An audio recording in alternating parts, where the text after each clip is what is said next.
जिन्हें पढ़ने का शौक हो, जो बुक्स किताबें बहुत पढ़ते हैं, कभी कभी कुछ शब्दों का अर्थ समझने के लिए वे इंसाइक्लोपीडिया या किसी शब्दकोश यानी डिक्शनरी का यूज करते हैं ताकि उस शब्द के बारे में सही जानकारी मिल सके। ऐसे ही जैन शास्त्र के कठिन टफ वर्ड्स को समझने के लिए भी एक इंसाइक्लोपीडिया या शब्दकोश है, जिसे 125 से भी अधिक अलग अलग शास्त्र पढ़ने के बाद 4 अलग अलग भागों में लिखा गया और हर भाग यानी कि हर पार्ट में लगभग 700 पेजेस हैं। इतने बड़े शब्दकोश का काम तो एक टीम ही कर सकती है। लेकिन हैरानी की बात यह है कि असंभव कार्य किसी टीम ने नहीं, बल्कि एक ऐसे व्यक्ति ने जो फिजिकली बहुत कमजोर थे, वीक थे। उन्होंने अपनी प्रबल इच्छा शक्ति, स्ट्रॉन्ग विल पावर से बहुत मेहनत करके कई सालों के लगातार प्रयास के बाद अपने नोट्स को एक बहुत बड़ी और एक बहुत महत्वपूर्ण शब्दकोश इम्पोर्टेंट डिक्शनरी का रूप दिया। ऐसा काम जो कई शताब्दियों सेंचुरीज में भी नहीं हो सकता था।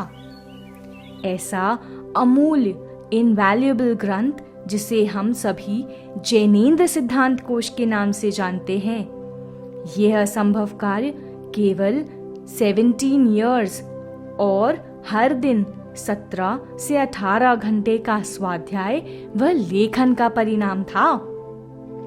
आपको पता है, आज सभी आचार्य, मुनि या स्वाध्यायी इसी सिद्धांत कोश का सहारा लेते हैं।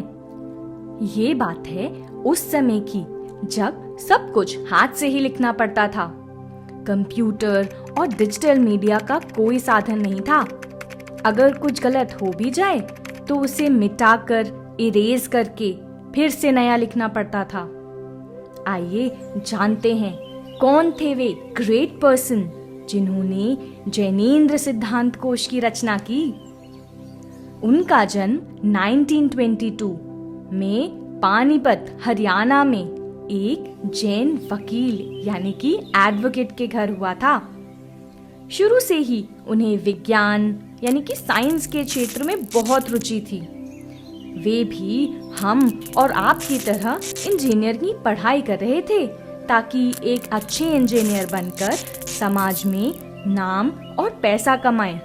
लेकिन उनकी डेस्टिनी, उनका भाग्य उन्हें कहीं और ही ले गई। एक बार उन्होंने अपने पिता से शास्त्र सभा में अहम ब्रह्मास्मि वाक्य कहते हुए सुना। ये सुनकर उनके वैज्ञानिक मन में उथल पुथल हुई कि मैं ब्रह्म कैसे हो सकता हूँ, मैं तो मनुष्य हूँ। और उनकी इसी हलचल से उन्होंने इस पर चिंतन मनन करना शुरू कर दिया। यही उनके जीवन का मोड़ आया, टर्निंग पॉइंट बन गया। हु एम आई, मैं कौन हूँ, इसकी खोज शुरू हो गई और निकल कर आया भेद विज्ञान का सार, यानी कि अपने आप की पहचान और आत्म कल्याण का दृढ़ निश्चय। इंट्रोवर्ट पर्सनालिटी यानी अंतर्मुखी जिनेन्द्र वर्णी जी ने अकेले में अपनी साधना शुरू की। उनका दिन रात केवल अपनी आत्मा के कल्याण की दिशा में चल पड़ा। हम सब में से कोई भी कल एक बड़ा साधक बन सकता है, इसका उन्होंने सबको एक प्रत्यक्ष प्रमाण दे दिया। बाहरी सफलता पाने वाला भोगी और भीतरी सफलता वाला योगी या कहिए साधक। जिनेन्द्र वर्णी जी ने भी अपनी आत्मा के कल्याण की यात्रा में आने वाले हर विघ्न को बड़ी आसानी से निकाल दिया। या यूं कहिए कि कितनी भी तकलीफें आई हों, उन्होंने अपनी विल पावर को अपने भीतर मन को डगमगाने नहीं दिया। आपको पता है, 18 साल की एज में उन्हें टीबी यानी कि ट्यूबरक्लोसिस की बीमारी से लड़ना पड़ा। डॉक्टर ने उन्हें मांस व अंडे से बनी दवाई लेने की सलाह दी, लेकिन उन्होंने कोई भी ऐसी दवाई लेने से इनकार कर दिया जिसमें कि जीव हिंसा हो। यहाँ तक कि उन्हें अपना एक फेफड़ा, एक लंग निकलवाना पड़ा। और उन्होंने अपनी बाकी जिंदगी, अपनी रिमेनिंग लाइफ एक ही फेफड़े पर निकाली। वे अपना सारा समय स्वाध्याय व लेखन में लगाने लगे। संसार की चकाचौंध ग्लैमर से उन्हें कोई मतलब नहीं था। बस जीवन चल जाए, इतना मात्र परिग्रह था उनके पास। वे जो भी बात कहते, ऐसे सारी आध्यात्मिक बातें वैज्ञानिक ढंग से कही जाती थीं कि सुनने वाले के हृदय को परिवर्तित करे बिना नहीं रहती थीं। अपनी साधना को जारी रखने के लिए उन्होंने 35 साल की उम्र में अपना घर छोड़ दिया और गणेश प्रसाद जी वर्णी से क्षुल्लक दीक्षा ले ली। कुछ दिनों बाद वो ईसरी आश्रम चले गए, मगर हेल्थ की वजह से ज्यादा टाइम वहां नहीं रह सके और वहां से वो मुजफ्फरनगर चले गए। वहां पर उनके 3 महीने तक जीवन को समझाने वाले प्रवचन चलते रहे।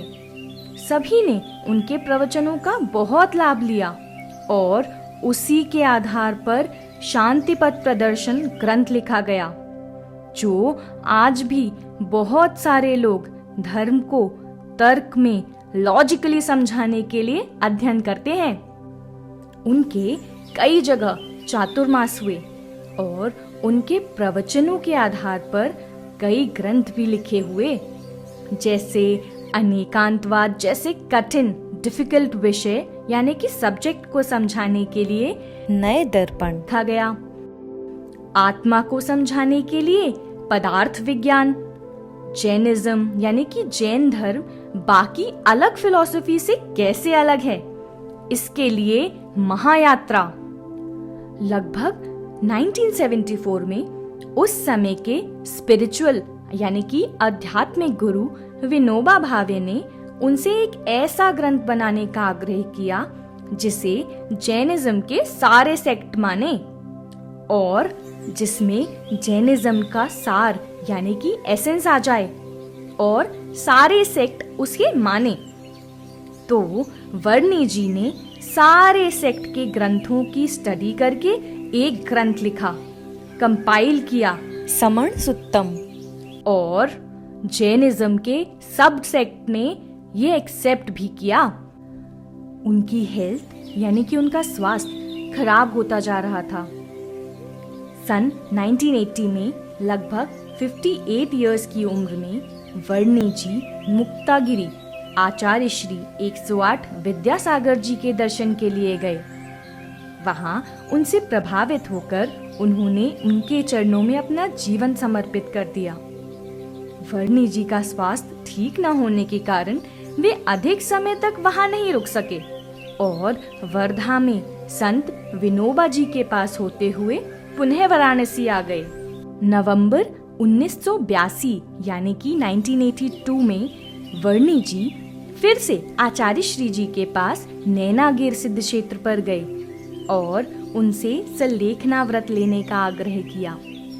आचार्य श्री ने सागर वर्णी भवन में आयुर्वेदिक चिकित्सा के लिए 3 महीने ठहरने का निर्देश दिया। इसी बीच आचार्य श्री सम्मेत शिखर वंदना कर ईसरी आश्रम में संघ सहित आ विराजे और आपको ईसरी आने के लिए कहा। फरवरी के अंत में आप आचार्य श्री के पास ईसरी पहुंचे।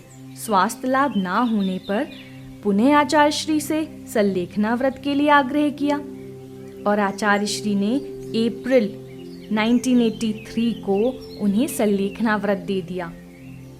वर्णी जी अपनी साधना में अन्न, दूध, घी आदि सबका त्याग करते हुए निरंतर अपनी काय और कषाय को कृश करते जा रहे थे।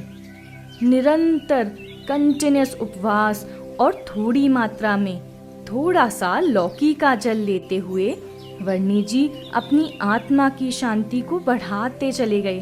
उनके चेहरे पर सूर्य के समान तेज आना शुरू हो गया और वे अपनी आत्मा के समीप होते चले गए। मई में उन्होंने सारे आहार का भी त्याग कर दिया और एक दिन सुबह आचार्य श्री से नमोकार मंत्र सुन वर्णी जी का समाधि मरण हो गया।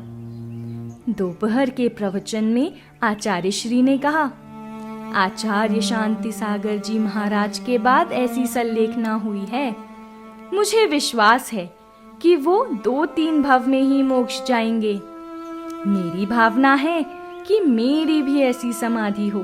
तो देखा आपने कितना सुंदर और इंस्पायरिंग जीवन है जिनेंद्र वर्णी जी का, जिनकी वजह से हमें जैनेंद्र सिद्धांत कोश जैसा महत्वपूर्ण ग्रंथ मिल पाया। तो चलो हम भी कोशिश करते हैं अपने हु एम आई, मैं कौन हूँ का उत्तर ढूंढते हैं और तभी अपने जीवन का कल्याण कर पाएंगे।